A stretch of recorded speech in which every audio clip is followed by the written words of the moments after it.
નમસ્કાર, બજાર અને બજેટની ખાસ રજૂઆતમાં આપનું સ્વાગત છે. હું છું પ્રીતિ દલાલ. બજેટ આવવાને હવે થોડા જ દિવસો બાકી છે. આવા સમયે બજેટ પણ આ બજાર પર નજર રાખી રહ્યું છે. બજારની બજેટ પાસેથી ઘણી આશાઓ છે અને બજાર ઈચ્છે છે કે આ બજેટમાં ગ્રોથને તો ટેકો આપે, પણ સાથે જ ટેક્સમાં પણ ફેરફાર થાય તેવી આશા છે. તો આ અંગે આપણે વધુ ચર્ચા કરીશું આપણા આ એક્સપર્ટ્સ સાથે. ને આજે આપણી સાથે જે એક્સપર્ટ સાથે જોડાઈ રહ્યા છે એ છે ઓયસ્ટર કેપિટલના અતુલ જોશી અને કોટક આલ્ટરનેટ એસેટ મેનેજરના લક્ષ્મી અય્યર. આપ બંનેનું સ્વાગત છે. અતુલભાઈ, પહેલાં તમારી પાસે આવીએ. ઘણી વખતે એક ઓફકોર્સ ઇન્ડિયાની જે ગ્રોથ સ્ટોરી છે આપણે જોઈ રહ્યા છીએ અને આપણે વિટનેસ છીએ. ઘણા બધા આપણે ફેરબદલ એમાં જોયા છે અને એને જ લીધે આપણે જે પ્રોગ્રેસ થઈ રહ્યો છે આપણે જોઈ રહ્યા છીએ, પણ તો પણ થોડા હિચસ છે. બીજી બાજુ આ વખતે મોદી 3.0નું આ ફર્સ્ટ બજેટ છે after the new government is formed. Tax પેયરને પણ ઘણી બધી ઈચ્છા છે કે કંઈક અમને મળી જાય, કંઈક અમને પણ બેનિફિટ મળે અને ઓફકોર્સ એ કન્ઝમ્પશનમાં પણ હેલ્પ કરશે. કઈ રીતના તમે જોઈ રહ્યા છો આ વખતનું બજેટ? તમારા મતે કઈ પ્રકારનું હોઈ શકે છે? આ વખતનું બજેટ થોડુંક ડિફરન્ટ હોઈ શકે એવી ઘણી શક્યતાઓ છે. એક બહુ ઇન્ટરેસ્ટિંગ ટ્રેન્ડ લાસ્ટ યર આપણને જોવા મળ્યો હતો. આપણે લાસ્ટ યરનું ટેક્સ કલેક્શન જોઈએ તો કોર્પોરેટ્સ પાસેથી આપણને 9,10,000 કરોડ મળ્યા હતા. પણ એની સામે ઇન્ડિવિજ્યુઅલ્સે 10,11,000 કરોડ ભર્યા છે. દેટ મીન્સ કે ઇન્ડિવિજ્યુઅલનું ટેક્સ પેમેન્ટ કન્ટ્રી લેવલ ઉપર કોર્પોરેટ્સ કરતાં વધારે છે. આ એક બહુ મોટો ટ્રેન્ડ ચેન્જ મારા ખ્યાલ પ્રમાણે છેલ્લા 75 વર્ષમાં જોઈ શકાય કે ઇન્ડિવિજ્યુઅલ્સો વધારે ટેક્સ ભરે છે કોર્પોરેટ્સ કરતાં. આ વખતનું આપણે છેલ્લા 2 મહિનાનું ટેક્સ કલેક્શન જોઈએ તો corporate tax collection April May 2024 compared to April May 2023 એમાં લગભગ 20% ઘટાડો છે. દેટ મીન્સ કે આ વર્ષે કોર્પોરેટ્સે ગયા વર્ષ કરતાં 20% ઓછો ટેક્સ ભર્યો છે. એની જ સામે ઇન્ડિવિજ્યુઅલ્સે 40% વધારે ટેક્સ ભર્યો છે. તો ડેફિનેટલી એક ઇન્ડિવિજ્યુઅલ્સમાં એક એક્સપેક્ટેશન છે કે તમે ઇન્ડિવિજ્યુઅલ્સની પાસેથી બધો જ ટેક્સ કલેક્ટ કરો છો અને કોર્પોરેટ્સને એક પછી એક બધા સોપ્સ આપી રહ્યા છો. તો એનું કારણ શું? એટલે આઈ ડુ એક્સપેક્ટ કે ગવર્મેન્ટ આ એક ચેન્જ જે છે, હિસ્ટોરિકલ ચેન્જ છે મારા હિસાબે, એના પર ધ્યાન રાખી અને ઇન્ડિવિજ્યુઅલ્સને કદાચ થોડીક રાહત આપે, ખાસ કરીને કેપિટલ ગેઇન્સ ટેક્સમાં આપે એવી વધારે શક્યતાઓ છે. Salary class again within individual બહુ મોટો કોન્ટ્રીબ્યુટર હોય છે, એમાં કદાચ આપણને થોડીક રાહત આવતી દેખાઈ શકે. ત્રીજું જે છે મારા હિસાબે ગવર્મેન્ટનું જે નોન ટેક્સ રેવન્યુ કલેક્શન હતું, આખા વર્ષ માટે એમણે 4 લાખ કરોડનું બજેટ હતું કે 4 લાખ કરોડ 24-25માં આપણને આખા વર્ષમાં મળશે. એની સામે ઓલરેડી 2,50,000 કરોડ, 2.5 લાખ કરોડ એમણે કલેક્ટ કરી લીધા છે. આપણને બધાને ખબર છે કે આરબીઆઈનો બહુ મોટો ચેક આવ્યો હતો. તો મારા હિસાબે આનું જે અમુક એલોકેશન છે એ સબસિડીઝ વધારવા તરફ જઈ શકે અને એના ઉપર આપણે ખાસ નજર રાખવી પડશે કે કઈ ટાઈપની નવી નવી સ્કીમો ગવર્મેન્ટ યુઝ કરે છે આજે ઇન્ક્રીઝડ નોન ટેક્સ રેવન્યુ છે એમાંથી થોડુંક એલોકેશન કરીને. ત્રીજી મુખ્ય બાબત મારા હિસાબે રહેશે કેપિટલ એક્સપેન્ડિચર. ગયા વર્ષે ગવર્મેન્ટે 50,000 કરોડ ઓછા સ્પેન્ડ કર્યા હતા. 10 લાખ કરોડની સામે 9,50,000 કરોડ કરી અને 50,000નું સેવિંગ કર્યું હતું. તો એની સામે ઓલરેડી ગવર્મેન્ટનું બજેટ છે 11,10,000 કરોડ. મારા હિસાબે જે ઇન્ક્રીઝ આવી રહ્યું છે રેવન્યુમાં એ જોતા કદાચ 11.5 લાખ કરોડ કે 12 લાખ કરોડ સુધી કેપિટલ એક્સપેન્ડિચર જઈ શકે છે, જે ગ્રોથ માટે બહુ જ પોઝિટિવ રહેશે. અને ખાસ કરીને અમુક ઇન્ડસ્ટ્રીઝ જે પ્રાઇમ મિનિસ્ટરે ઓલરેડી કહી દીધી છે એવા બહુ ફેન્ટાસ્ટિક આપણને ગ્રોથ જોવા મળી શકે, જે ઓલરેડી આઈઆઈપીમાં રિફ્લેક્ટ થઈ રહ્યું છે. એબ્સોલ્યુટલી. તો ઓફકોર્સ મે બી કેપિટલ એક્સપેન્ડિચર થોડો વધી શકે છે, જે રીતે આપણે ગ્રોથની ટ્રેજેક્ટરી જોઈ રહ્યા છીએ અને જે સરકારનું મિશન પણ છે, અને સાથે જે tax payer, individual tax payers તમારા ને અમારા જેવા એમાં જો કોઈ રાહત મળે, કારણ કે એઝ જે અતુલભાઈએ કહ્યું કે વધારે ઇન્ડિવિજ્યુઅલ ટેક્સ કલેક્શન આવ્યું છે રાધર દેન કોર્પોરેટ ટેક્સ. પણ લક્ષ્મી, તમે કઈ રીતના જુઓ છો? કારણ કે આ વખતનો જે ફિસ્કલ ડેફિસિટ ટાર્ગેટ પણ જે આપણે વાંચી રહ્યા છીએ કે કદાચ 5%ની આસપાસ ઓછો વધતો કરવામાં એટલી હેડરૂમ છે. જે રીતના આપણે બધા કલેક્શન આપણે જોઈ રહ્યા છીએ, પણ એક્સપોર્ટ્સમાં એટલું પિકઅપ નથી, હજી આવવું જરૂરી છે. કઈ રીતના તમે જોઈ રહ્યા છો? નંબર વાઇઝ તમને શું લાગે છે કે કેટલું કમ્ફર્ટેબલ આ વખત ગવર્મેન્ટ હોઈ શકે છે બજેટ વાઇઝ? નો ડેફિનેટલી પ્રીતિ, આજની તારીખમાં બજારનું અનુમાન એ છે કે તમારું બજેટમાં જે પણ તમે આપશો એક તમે સંતુલન બનાવી રાખશો બિટવીન ગ્રોથ અને આખું જે એક્સપેન્ડિચર તમને કરવું છે, દેટ ઇઝ નંબર 1. અને એના હિસાબે તમારું ફિસ્કલ ડેફિસિટ એટલે તમારું જે ફિસ્કલ ડેફિસિટનું ડિસિપ્લિન છે એ કેટલા સુધી તમે કાયમ રાખો છો. અને માર્કેટનું પણ અનુમાન છે અને અમારું પણ એવું માનવું છે કે ફિસ્કલ ડેફિસિટમાં એ લોકો કઈ મેજર ફેરફાર નથી કરવાના, કેમ કે બે ઇમ્પ્લિકેશન્સ છે. એક તો વિદેશી રોકાણકારોનું જે પૈસા છે ડેટ અને એક્વિટી બંનેમાં એકદમ સખત પોઝિટિવ છે. એમાં થોડું ઇમ્પેક્ટ થશે કદાચ ફિસ્કલ ડેફિસિટમાં થોડું છૂટ આવી જાય તો. અને બીજી જે અમુક વસ્તુ છે આઉટલુક, રેટિંગ આઉટલુક. હમણાં રેટિંગ આઉટલુકમાં સુધાર આવ્યું છે અને કન્સિસ્ટન્ટલી આ જે પણ પગલાઓ ગવર્મેન્ટ હમણાં લઈ રહ્યા છે એ કાયમ એ લોકો રાખશે તો ઓબ્વિયસલી એક રેટિંગ અપગ્રેડની પણ શક્યતા છે. તો આ બધે વસ્તુ માટે બજારમાં પણ એ જ અનુમાન છે કે ફિસ્કલ ડેફિસિટ કદાચ 5 to 5.1%ની રેન્જમાં જ હોય. અને બીજી એક મહત્વની વસ્તુ છે કે આરબીઆઈને જે ડિવિડન્ડ આપેલા છે સરકારને એ 3 times, ઓલમોસ્ટ 3 times એક્સ્ટ્રા, એટલે મોર દેન એક્સપેક્ટેશન હતું.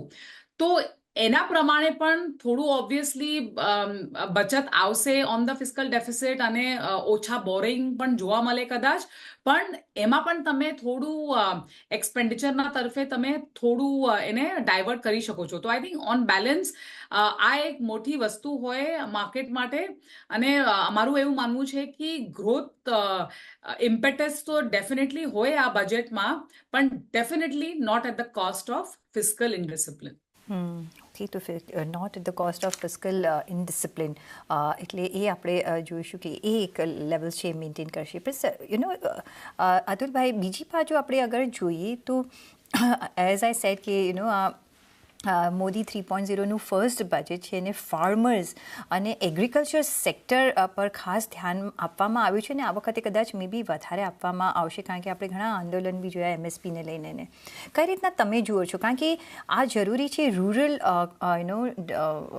કન્ઝમ્પશન વધારવાની, રૂરલ તરફથી ડિમાન્ડ આવવાની, રૂરલ અપલિફ્ટમેન્ટ માટે કઈ રીતના તમે અહીંયા પગલાં જોઈ શકીએ છીએ અને શું તમે જોવા માંગશો, કારણ કે અત્યારે હજી પણ ફાર્મર એટ ડિસ્ટ્રેસ છે?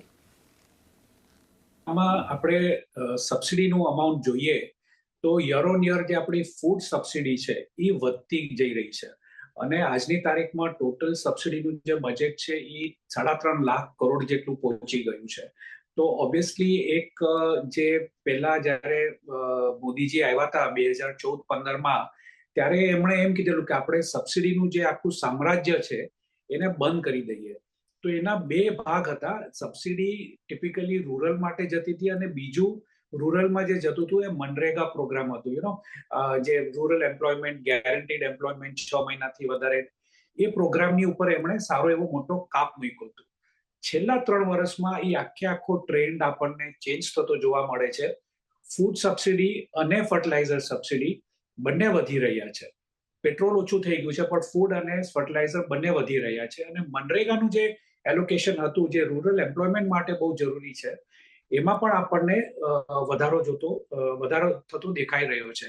તો મારા હિસાબે આમાં કોઈ ગવર્મેન્ટ પોલિટિકલ સેન્સિટિવિટીઝ છે એટલે કદાચ આમાં ઘટાડો તો નહીં કરે પણ વધારો કરી શકે. બીજું કે મારી એવું અનુમાન છે કે એવી ઘણી બધી સ્કીમ્સ ગવર્મેન્ટ લોન્ચ કરશે નવા નામો આપીને, જેમાં 25,000 કરોડથી કરીને 50,000 કરોડનું એલોકેશન આપવામાં આવશે, ખાસ કરીને ફાર્મર્સને માટે, કે જેથી કરીને ફાર્મર્સને રાહત મળે. એમાં પણ થોડીક એક ઇન્ટેલિજન્ટ ટ્વિસ્ટ મને દેખાઈ રહ્યું છે કે જેવી રીતે કે લોકલ લેવલ ઉપર, ડિસ્ટ્રિક્ટ લેવલ ઉપર કે પંચાયત લેવલ ઉપર એક સબસિડી આપવામાં આવશે અનાજના સ્ટોરેજ માટે. ફૂડ મંડળી જે થઈ ગઈ છે, આપણે જેને એફપીઓ કે છે, ફાર્મર્સ પ્રોડ્યુસર્સ ઓર્ગેનાઇઝેશન, એમાં કદાચ આ ઇન્સેન્ટિવ્સ મૂવ કરવામાં આવે. ઓલરેડી સબસિડી છે ઇન્ટરેસ્ટની ઉપર, પણ આ એક નવું સ્કીમ ગવર્મેન્ટ આપી શકે જેને લીધે ફાર્મર્સની ઇન્કમ વધી શકે. ખાસ કરીને સ્ટોરેજ કરીને કોલ્ડ સ્ટોરેજીસને ઇન્સેન્ટિવ્સ આપવામાં આવશે, લોકલ સ્ટોરેજને ઇન્સેન્ટિવ્સ આપવામાં આવશે. ત્રીજી વાત, મારા ખ્યાલ પ્રમાણે જે ફૂડ પ્રોસેસિંગ યુનિટ છે કે જેમાં વેલ્યુ એડિશન થાય છે ફાર્મર્સને માટે અને જે રૂરલ એમ્પ્લોયમેન્ટ જનરેટ કરી શકે છે. આઈ એક્સપેક્ટ કે એમાં કદાચ આપણને ટેક્સ ઇન્સેન્ટિવ્સ અથવા પીએલઆઈ સ્કીમ આપણને આવતી દેખાય. તો આવી રીતે ગવર્મેન્ટ થોડુંક વધારશે પોતાની સબસિડીનું બિલ, થોડાક નવા પ્રોજેક્ટ્સ માટે સબસિડી આપશે અને ફૂડ પ્રોસેસિંગને કદાચ પીએલઆઈ થ્રુ વધારે ઇન્સેન્ટિવ જોઈ શકાય. તો અતુલભાઈ, તમે એમ કહેવા માંગો છો કે જે સબસિડી ઈરા આપણે જે એન્ડ થતા જોયો તો કદાચ એક થોડા અંશે શરૂઆત આપણને આ વખતે જોવા મળશે અને is it the need of the hour કે એક પ્લીઝ કરવા માટે આ થશે? ડેફિનેટલી પોલિટિકલ નીડ છે, બાકી કોઈ જરૂર નથી. આપણે બહુ સારું કામ કર્યું હતું. ફર્ટિલાઇઝર સબસિડી ખાસી એવી આપણે ઓછી કરી નાખી હતી અને જે 80 કરોડ લોકોને અનાજ આપવાની વાત છે, મને બહુ સિરિયસ ડાઉટ છે. જો આપણે આપણી આજુબાજુમાં જ જોઈએ તો આપણી લોકાલિટીમાં જે મેઇડ્સ છે, ડ્રાઈવર્સ છે, સર્વન્ટ્સ છે, એમાંથી કોને આ મળી રહ્યું છે? 80 કરોડ વ્યક્તિ 130-140 કરોડમાંથી આપણે વાત કરીએ તો દર 3 વ્યક્તિ, 5 માંથી 3 વ્યક્તિને ફ્રી ઓફ કોસ્ટ ફૂડ મળવું જોઈએ. મેં આના પર થોડુંક રિસર્ચ કર્યું હતું. મને ક્યાંય કોઈ વ્યક્તિને આવું અનાજ મળતું એવું દેખાયું નહોતું. એટલે આ એક ડાયલેમા છે કે આટલું મોટું એક્સપેન્ડિચર ગવર્મેન્ટ બજેટમાં કરી રહી છે, પણ એનો બેનિફિટ એન્ડ માણસને મળતું નથી. કદાચ વચમાં જ ચવાઈ જઈ રહ્યું છે. આ જો કંટ્રોલ કરે તો આપણને સારો એવો બેનિફિટ મળે કે ફૂડને બદલે તમે ડાયરેક્ટ કંઈક અમાઉન્ટ આપી દો, જે જન ઓલા જે છે ધનજન અકાઉન્ટ, તો એના થ્રુ આપણે કંઈક અમાઉન્ટ આપી શકાય. બીજી વાત એવી છે કે જે આ લોકોને ફૂડ આપવાની વાત છે એની ઉપર જે રીતે આપણે સ્ટેટ ગવર્મેન્ટમાં જોઈએ છે કે ભાઈ લાડકી બહેન કે એવા કંઈક ને કંઈક સ્કીમ ઊભા કરીને અમાઉન્ટ આપવાની વાત છે, એને લીધે શું છે કે લોકોનું એમ્પ્લોયમેન્ટ તરફનો ઝુકાવ ઓછો થતો જોવા મળે છે કે ઘરે મળીને મને ખાવા મળતું હોય તો કામ શા માટે કરું? એટલે આની ઉપર પોલિટિકલ વર્સેસ સોશિયોલોજીકલ ઇમ્પેક્ટ ગવર્મેન્ટે બહુ ડીપલી વિચારવાની જરૂર છે. અને ઇમ્પ્લિમેન્ટેશન, ખાસ કરીને જે ફ્રી ફૂડ છે એના ઉપર ધ્યાન આપવાની જરૂર છે કે ક્યાંક તો આ પૈસા એન્ડ યુઝરને નથી પહોંચી રહ્યા. એલટીસી, જે long term capital gains tax, એમાં આઈ થિંક કંઈ ન થાય તો બેટર, પણ કંઈ જો થાય છે તો આઈ થિંક કઈ રીતના થશે આપણને ખબર નથી. એ માર્કેટને કઈ રીતના અફેક્ટ કરશે, કઈ રીતે તમે માર્કેટ શું એક્સપેક્ટ કરીને આગળ ચાલી રહ્યું છે? સો પ્રીતિ, તમે બે એસેટ ક્લાસ ગણશો, એક ડેટ અને જે ઇક્વિટી છે. આ જે બંને એસેટ ક્લાસ છે આજની તારીખમાં જે ટેક્સનું ટ્રીટમેન્ટ છે અને ગેપ છે એ બહુ વધારે છે. તો સૌથી પહેલા થોડું બે સિચ્યુએશન્સમાં આપણે જોવું પડે કે બિટવીન ધ ટુ શું આપણે થોડું ગેપ ઓછા થવાની શક્યતા છે, પોસિબિલિટી છે, એ કઈ વધારે છે. અને એ કેવી રીતે થઈ શકે છે? તમે ડેટ એટલે ફિક્સ્ડ ઇન્કમનું ટેક્સમાં કદાચ ઘટાડો જોવા મળે અથવા કેપિટલ ગેઇન્સ ટેક્સ અહીંયા ઇક્વિટીમાં વધી શકે છે. તો એ બેમાંથી તમે કઈ એક એક્શન કરશો તો કદાચ ગેપ ઓછું થઈ શકે છે. તો એ ડેફિનેટલી અમારા હિસાબે એક પ્રોબેબિલિટી છે. અને એમાં સૌથી વધારે ચાન્સીસ પણ હોઈ શકે છે કે તમે કેપિટલ ગેઇન્સ ટેક્સ જે આજની તારીખમાં 10% છે, long term capital gains tax, એમાં તમે થોડું ઇન્ક્રીઝ કરશો તો ઓવરઓલ વેલ્થ પૂલમાં ઓબ્વિયસલી સરકારનું પણ ફાયદો થઈ જાય રેવન્યુ તરફેથી. તો દેટ ઇઝ નંબર 1. અને સેકન્ડ થિંગ ઇઝ કદાચ ડિસ્પોઝેબલ ઇન્કમ, એટલે તમારું જે કન્ઝમ્પશન બૂસ્ટ આપવા માટે કદાચ ડિસ્પોઝેબલ ઇન્કમ માટે તમને થોડું ટેક્સ રેશનલાઇઝેશન કરવું હોય તો એક પર્ટિક્યુલર નહીં તો બે ટેક્સ સ્લેબમાં તમે કઈ ટેક્સની રાહત આપશો, એ પણ બજારની એક અનુમાન છે કદાચ. કેમ કે કૃષિ ક્ષેત્રમાં તમે જોશો તો હમણાં થોડું ગ્રીન શૂટ્સ જોવા મળ્યું છે, પણ ઓવરઓલ કન્ઝમ્પશન સાયકલ હજુ પણ ટેપિડ છે.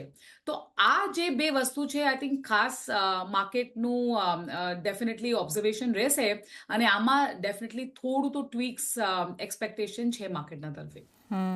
એબ્સોલ્યુટલી, કારણ કે આપણે કન્ઝમ્પશન સ્લોડાઉન આપણે જોઈ રહ્યા છીએ ને હજી પણ ઇટ્સ અ લોંગ વે કે એક પિકઅપ થતો દેખાય ને મે બી પહેલાં આપણે રૂરલમાં જ જોતા હતા, પણ અતુલભાઈ હવે એક અર્બનમાં પણ આપણે એક સ્લોડાઉન થતાં જોઈ રહ્યા છીએ, એક શરૂઆત થતાં આપણે જોઈ રહ્યા છીએ, જે આપણે આફ્ટર જે પેન્ડેમિક પત્યું ને જે બૂમ હતું એ હવે થોડુંક સ્લોડાઉન થતું દેખાઈ રહ્યું છે. પણ બિસાઇડ્સ દેટ તમને લાગે છે કે ઇઝ ઓફ ડુઈંગ બિઝનેસમાં એક પછી is of doing paying tax, is of doing business, single window clearance, આ બધું બી મેટર કરશે for the fast economic growth અને ફોરેન જે ઇન્વેસ્ટમેન્ટ્સ આવે છે એના માટે પણ એ લોકો પણ એ જોતા હોય છે. કઈ રીતના અહીંયા તમે ટ્વીક આપણે અનુમાન કરી શકીએ છીએ? મારા હિસાબે આમાં કોઈ બહુ મોટી અનાઉન્સમેન્ટ એક્સપેક્ટેડ નથી, કારણ કે આ તો પ્રોસિજરલ મેટર્સ થશે. ગવર્મેન્ટે ગયા વર્ષે ડિજિટલ ઇન્ફ્રાસ્ટ્રક્ચર માટે સારું એવું 75,000 કરોડનું બજેટ અનાઉન્સ કર્યું હતું FY 23-24 માટે. તો ઇઝ ઓફ ડુઈંગ બિઝનેસ કરતા બી મારા હિસાબે ગવર્મેન્ટનું ફોકસ બે ચીજોમાં રહેશે. જેમ તમે કીધું કે અર્બન કન્ઝમ્પશનને સપોર્ટ આપવા માટે વ્હાઇટ કોલર જોબ્સ આપણે ઉત્પન્ન કરવી બહુ જરૂરી છે.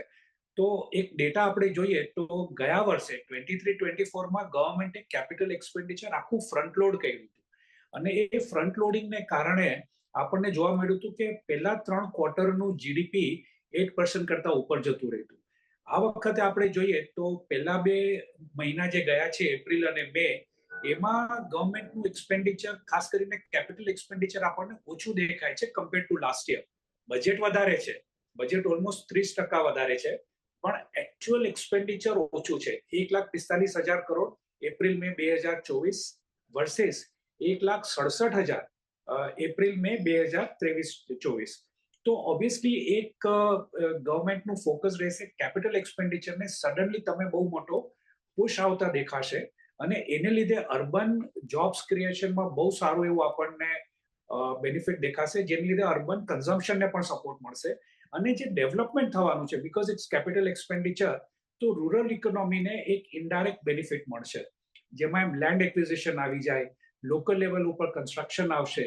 તો એવી રીતે ગવર્મેન્ટ ઇન્ડસ્ટ્રીયલ થ્રુ એક કેપિટલ એક્સપેન્ડિચર થ્રુ આને સપોર્ટ કરવાની ટ્રાય કરશે. PLI સ્કીમ્સમાં કદાચ આપણને સારા એવા બેનિફિટ્સ દેખાશે. ખાસ કરીને અત્યારે ગવર્મેન્ટનું જે ફોકસ જે નેક્સ્ટ લેવલનું મને દેખાઈ રહ્યું છે રિન્યુએબલ એનર્જી અને EVs માટે, એમાં આપણને કદાચ PLI સ્કીમમાં થોડુંક ઇમ્પ્રુવમેન્ટ આવતું દેખાશે.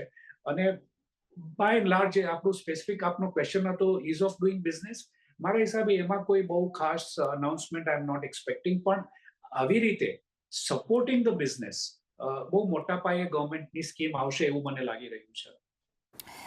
લક્ષ્મી, અકોર્ડિંગ ટુ યુ તમને શું લાગે છે કે કયા એવા સ્ટિકિયર સિચ્યુએશન છે કે પોઈન્ટર્સ છે જે ગવર્મેન્ટ કે બજેટમાં ખાસ ધ્યાન બી અપાશે or they might find it difficult to addresses? Like આપણે ઇન્ફ્લેશનની એક સિચ્યુએશન જે જોઈ રહ્યા છે, એક્સપોર્ટ્સમાં એક થોડો આપણે ઘટાડો જોઈ રહ્યા છે, બીજા કયા એવા તમે મુદ્દાઓ જોઈ રહ્યા છો કે જે એડ્રેસ થવા તો જોવા માંગશો પણ મે બી સરકારની પાસે થોડા લિમિટેશન્સ હશે?